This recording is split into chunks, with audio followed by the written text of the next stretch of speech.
ఎన్నికల్లో ఎందుకు ఓడిపోయినో ఇప్పటికీ నాకు అర్థం కావట్లేదు. ఒక పని చేస్తాను, మారువేషంలో జనం దగ్గరికి వెళ్ళి కనుక్కుంటాను. A few moments later. ఏంటన్నా ఈ కొత్త ప్రభుత్వం ఎలా ఉంది? ఇంతకు ముందు చీప్ లెక్కలు తాగి రోజుగా శాలిటీ లేచిపోయేది. ఇప్పుడు ఆ పరిస్థితి లేదులే. అవును బావా, ఇది వరకు ఏపీ రాజధాని ఏదంటే చెప్పలేక చచ్చేటోళ్ళం. ఇప్పుడు చూడు అమరావతి ఎలా తయారవుతుందో. ఎందుకు నీకు వేస్ట్ బతుకు.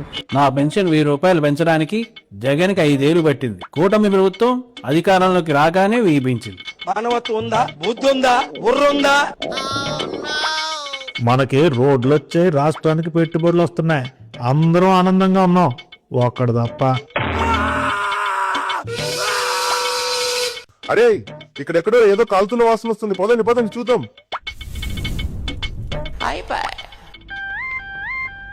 అర్థం చేసుకోరు.